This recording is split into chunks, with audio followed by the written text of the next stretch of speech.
Hello friends, আমি আবার চলে এসেছি একটি নতুন ভিডিও নিয়ে। ভিডিওটা প্রথম থেকে শেষ পর্যন্ত দেখতে থাকো, আশা করছি ভালো লাগবে। আমি প্রিয়াঙ্কার লাইফস্টাইলে অনেক অনেক স্বাগত। আমি তো বেশ ভালো আছি। তো আপনারা কেমন আছেন জানাবেন, আশা করছি আপনারাও অনেক অনেক ভালো আছেন। তো এই যে আমি বেরিয়েছি বাবার বাড়ির উদ্দেশ্যে। আজ ষষ্ঠী, মনটা ভীষণই খারাপ যদিও, যেহেতু হাজব্যান্ড বাড়িতে আসেনি। তো কিছু করার নেই, ছেলেদের বায়না, অনেকটা দিন যাইনি বাবার বাড়িতে।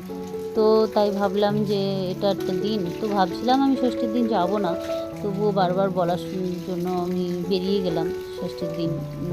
বিকালবেলায় আমি বেরিয়েছি। আমি এখন বেরিয়ে গেছি, তখন প্রায় 5টা বেজে গেছে। তো কিছু করার নেই, ভেবেছিলাম যে আর একটু সকাল সকাল বেরোবো, যেহেতু সব অনেকটা দেরি, সন্ধ্যা হয়ে যাবে পৌঁছাতে। তো তবু কিছু করার নেই, বেরিয়ে গেলাম। ভাবলাম যে পরের দিন যদি সকালে যাই তো আমার তারপরের দিন ফিরে আসতে হবে। তো একদিনের জন্য আর কী করতে এত দূরের রাস্তা যাব, তো তার জন্য সন্ধ্যা হলেও বেরিয়ে পড়লাম। আর আমার বাবার বাড়িটা প্রায় আমার শ্বশুরবাড়ি থেকে 60-65 কিলোমিটার দূরে। তো এটা যাওয়াটা, যে 3 জনের স্কুটিতে যাওয়াটাও অনেকটা টাফের, তবুও যাই বাবার বাড়ির টানে। তো যেতে যেতে রাস্তায় পেট্রোলটা ভরে নিয়ে, গাড়িতে একদমই পাম্প ছিল না, তো তাই ভাবলাম একটু গাড়িতে একটু চেক করে নিলাম পাম্পটা। নাহলে এত দূরের লং জার্নিতে তোমার গাড়ির যদি কোনো কিছু সমস্যা হয় তো যাওয়াটা অনেকটা কষ্টদায়ক। তো তাই এবার গাড়িতে একটু মাঝের পথে হাওয়া টাওয়া দিয়ে চেক করে নিলাম যে গাড়িটা কেমন আছে। আর আমি, ছেলে আর ছোটো ছেলে, 3জনে, বড় ছেলে বলেছিল যে আমি না হয় যাব না। তো ভাবলাম যে ওকে রেখে যাওয়াটা কেমন লাগে, তারপরে ওর পাপা বাড়িতে নেই, একেবারে ওকে রেখেও যাব।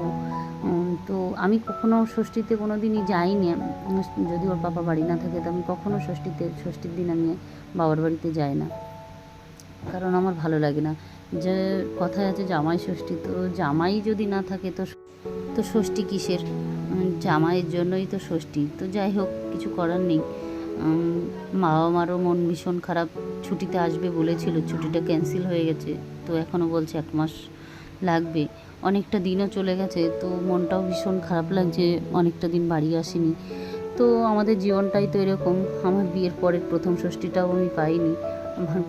এরকমই, কিছু করার নেই, দেখে শুনেই এরকমভাবেই দিয়েছিল বাবা মা। ভেবেছিল ছেলে চাকরি করে, অনেকটাই ভালো থাকার জন্য দিয়েছিল, কিন্তু ভাবতে পারিনি যে চাকরি করলে এতটা মনোকষ্ট হয় যে বলে বোঝানো যায় না। মনের ভিতরে ভীষণ কষ্ট লাগে। তো মানিয়ে নিয়ে চলি, এতদিন হয়ে গেছে, বহু ষষ্ঠী এরকম বাদ গেছে। তো দেখতে দেখতে থাকতে থাকতে এরকমই একটা আমার অভ্যাস হয়ে গেছে। মনে কষ্ট হয়, অভ্যাস হলেও না কষ্ট তো হয়ই, কিন্তু কিছু করার নেই, তার মধ্যে দিয়ে হাসতে হবে, জীবনকে এগিয়ে নিয়ে যাওয়ার চিন্তা করতে হবে। যেহেতু ছেলেরা বড় হচ্ছে, ওদের সামনে যদি আমি ভেঙে পড়ি তো ছেলেরা আরও কষ্ট পাবে। ওই জন্য আমি ভেঙে পড়ি না, যতটা সাধ্য চেষ্টা করি শক্ত রাখবার নিজেকে।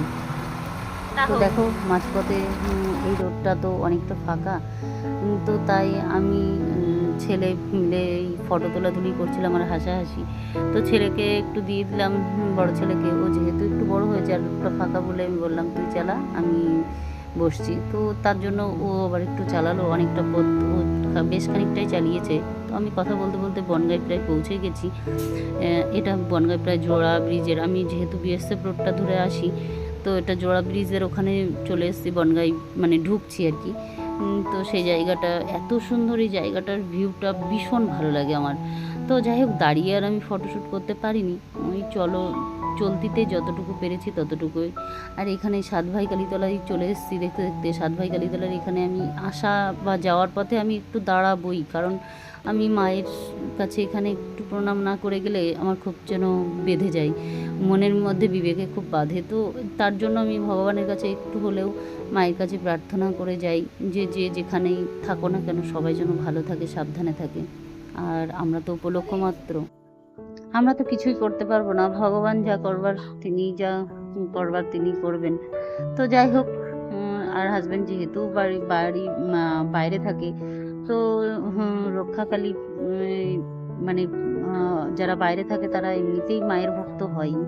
তো তার জন্যই আরও বিশেষ করে মায়ের কাছে ওখানে আমি গেলে, আর 7 ভাই কালীতলার ওখানে ভীষণ নাম করা, ওই জন্য ওখানে গেলেই আমি একটু না একটু ওখানে দাঁড়াই বা ভগবানের একটু করেই আসি প্রার্থনা। তো যাই হোক, বলতে বলতে আমি সোনা পাপা যেহেতু ওর মামার বাড়িতে রয়েছে, তো ওখানে দেখা করে তাই আমি বাপের বাড়িতে যাব।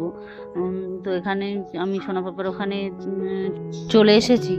আর সোনা পাপা যা দাদাদের পেয়ে আনন্দ করছে, আমার তো যেতেই ইচ্ছা হচ্ছিল না বাবার বাড়ি, কিন্তু কি করব বলো, বাবার বাড়ি ওদিকে মা বাবাও মন খারাপ করছে, তো যেতে তো হবেই, তো কিছু করার নেই। তো যাই হোক, বলতে বলতে আমি বাবার বাড়ি ওখান থেকে বেরিয়ে চলে এসছিলাম। আর বেশিক্ষণ ছিলাম না, আধা ঘন্টা পৌনে ঘন্টা, তাই রাত 8টা বেজে গেছিলো আমার বাবার বাড়ি পৌঁছাতে। তো আজকের ভিডিওটা এই পর্যন্ত থাকলো, দেখা হচ্ছে নেক্সট ভিডিওতে। ততক্ষণ তোমরা ভালো থেকো, সাবধানে থেকো। আর আমার ভিডিওটা যদি একটুও ভালো লেগে থাকে তাহলে লাইক কমেন্ট শেয়ার করে দিও। আর পুরনো বন্ধুদের অনেক ধন্যবাদ যে আমাকে এত সুন্দর সাপোর্ট করার জন্য। আর নতুন যারা আছো তাদেরকেও অসংখ্য ধন্যবাদ আমাকে সাথে থাকার জন্য, পাশে